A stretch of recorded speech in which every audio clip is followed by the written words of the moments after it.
مجھے یہ بتائیں کہ یہ کہنا کہ جی اصل جو ہے وہ علماء ہیں، اور جو ہے وہ یہ پورا ادارہ بھی جو ہے وہ علماء کی سرپرستی میں ہونا چاہیے، اور لوگوں کو چاہیے کہ اپنی شہرت کے بعد اور کچھ دنیا کو حاصل کرنے کے بعد اپنی اصل کی طرف لوٹنا چاہیے، یعنی کور ویلیوز کی طرف. ہاں، تو میں اس کے بارے میں جاننا چاہتا ہوں کہ لوگ سمجھنا چاہتے ہیں کہ کیا اس سے مراد ہے. لوگ سمجھنا چاہتے ہیں یا آپ سمجھوانا چاہتے ہیں وہی سمجھیں. کچھ؟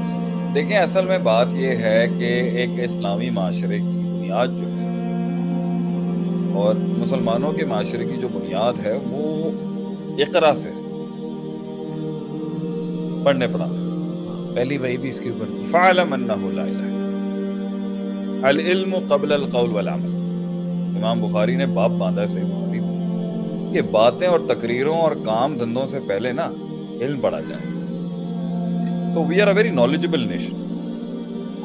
ہم ہمیشہ سے ایک علمی تاریخ تھے. آپ اسے جہادی تحریک کہیں، آپ اسے خلافتی تحریک کہیں، آپ جو بھی تحریکوں کا حصہ ہیں، میں اس پر آنے سے پہلے میں یہ ضرور کہوں گا کہ وہ ہوں یا نہ ہوں، لیکن اسلام ہمیشہ ایک علمی تحریک تھی. اس کا محرک ہی علمی تھا، اس کی بنیاد ہی علم سے تھی. اس کا اختتام بھی علم پر ہوگا. جب اٹھ جائے گا، جب یہ اٹھے، اس کا اختتام علم پہ ہونا ہے. اگر مسلمانوں سے گورننس چھین لی جائے تو اسلام نہیں ختم ہوگا. اگر آج اسلام میں گورننس نہیں ہے دنیا کے اندر تو اسلام ختم نہیں ہوگا.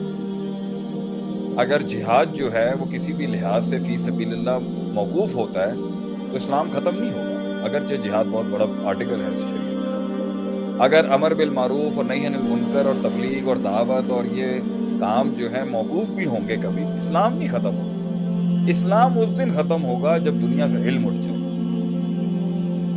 تو اسلام ہمیشہ سے ایک علمی تحریک ہے اور پھر عملی تحریک ہے. تو کیونکہ اسلام پیکج ہی ایک علم کا ہے، بنیاد ہی علم ہے، تو اس علم سے جڑا ہوا جو فائل ہے وہ اسے عالم کہتے ہیں. اور یہ علماء کی تحریک تھی ہمیشہ سے. اسلام is an organization, is a system of life that is based on scholars. تو اس کی بنیاد رکھنے والے جو انبیاء تھے وہ علم کی بنیاد پر اس دنیا کے اندر ہیں. انہوں نے علم پیش کیا اپنا وہاں پہ. قُلْ هَاتُوا بُرْهَانَكُمْ إِن كُنتُمْ صَادِقِينَ.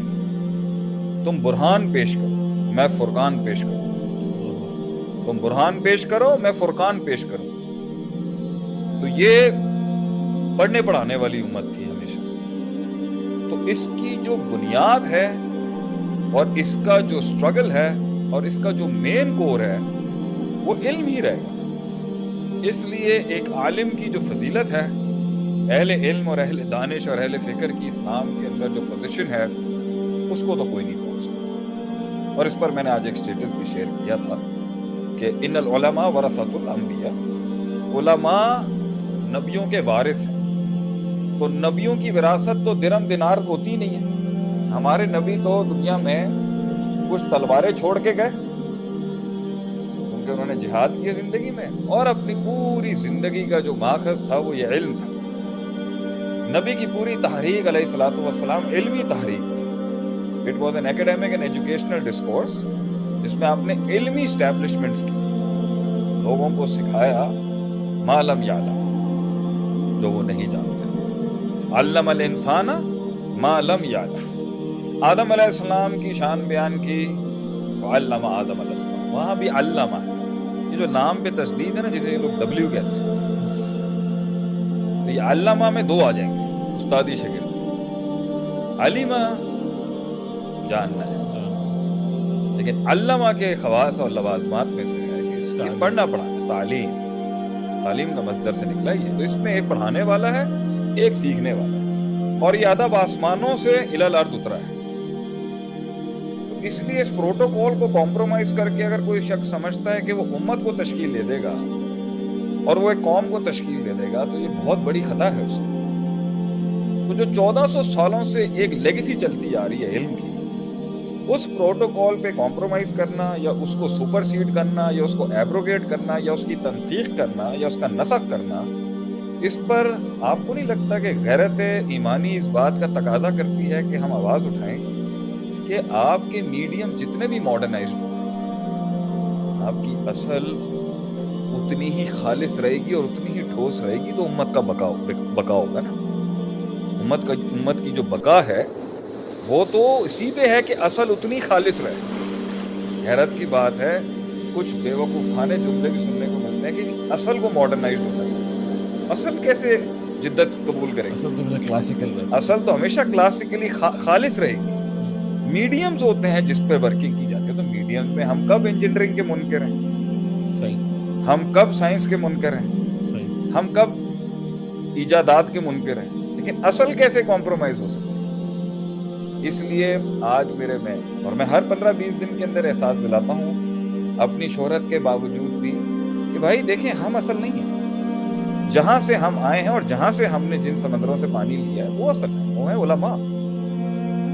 ان کے پاس وہ بنیاد ہے جو انہوں نے کیری کی ہے اتنے سالوں سے. ایک پروٹوکول ہے جو انہوں نے کیری کی ہے. اس سے ہٹ کے اگر آپ قرآن اور حدیث کے ٹیکسٹ کے اوپر اپروچ کریں گے ہم نے تو بہت واللہ ہی ہمیں بھی لگتا تھا کہ یہ کیوں اتنا کرتے ہیں 17 علوم 18 علوم 17 علوم 18 علوم.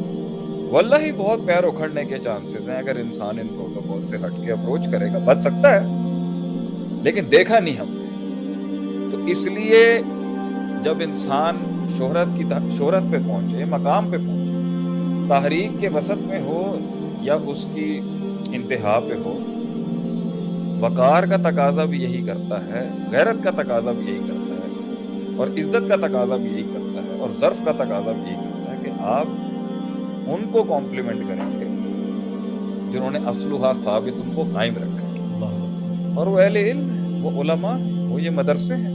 اور یہ اللہ مجھے نہ وہ صبح دکھائے اور نہ ہی وہ شام دکھائے کبھی جس میں جو ہوں وہ امت اور علماء کے بیچ کا جو وصل ہے اس کو کاٹ دوں اس طریقے سے جس طرح امت اور صحابہ کی اس وصال کو کاٹنے کی کوشش کی. شیخ فوزان کا میں نے نقطہ یہ پڑھا تھا شرح السنہ جب میں پڑھاتا تھا امام بربہاری کی رحمہ اللہ علیہ کہ صحابہ کے ساتھ لوگوں کے مسائل آپ لوگ ڈسکس کرتے ہیں ان کے مشاجرات کو لوگوں کو پبلک میں لانے کا شوق ہے. میں اس پر کامنٹ تو بعد میں کروں گا. میرا سب سے بیسک سوال ہے کہ میرے باپ تک میرے والد گرامی محمد رسول اللہ صلی اللہ علیہ وسلم امت کے باپ جو ہیں قوموں کے باپ ہیں امام الانبیاء امام الثقلین سید الانبیاء سید البشر احسن الخلقی اکمل الخلقی اشرف الخلقی عارف الخلقی اعظم الخلقی انور الخلقی the best and the best ever to walk on the face of the earth. ان کے اور ہمارے بیچ میں جو یہ وصال ہے یہ وصل ہی یہ سند ہی صحابہ سے مل کے جاتی ہے. میں صحابہ کو کیوں کنٹروورشل بناؤں جب مجھے پتا ہے کہ یہی ایک رستہ ہے میرے نبی تک پہنچنے. یہ انہوں نے لکھا تھا کہ ایک نگاہ ہے ان کو دیکھنے کی کہ یہ سلسلہ خراب ہو جائے اور ایک نگاہ ہے ان کو دیکھنے کی کہ میں نے قوموں کو جو ان کے بعد ہزاروں سال بعد آنی ہے ان کو ان کے نبی سے آپ صحابہ کے بغیر ملا ہی نہیں سکتے. ہم ایسے اتنی بڑی اینٹ کو کنٹروورشل کیسے بنا سکتے ہیں اگرچہ جتنا ٹیکسٹ موجود ہے حکمت وقار ادب اور فقہ کا تقاضا یہی کرتا ہے گہرے ہونے کا کہ آدمی سمجھے کہ بہت سے جھگڑے گھر کے بتائے نہیں جاتے. صحیح. کیونکہ لوگ سمجھنے سے قاصر ہوتے ہیں. صحیح. یہ تو ایک عام فہم لوگ بھی سمجھتے ہیں. تو اس بات کو ہم یہی ریپ اپ کریں گے کہ پہنچنے کے بعد اگر آپ کی تحریک میں اہل علم کے لیے کچھ نہیں ہے تو میں یہ ضرور کہوں گا اپنے جنازوں کے اندر آپ چاہتے ہیں کہ کس طرح کے لوگ شامل ہوں فیصلہ آپ کا.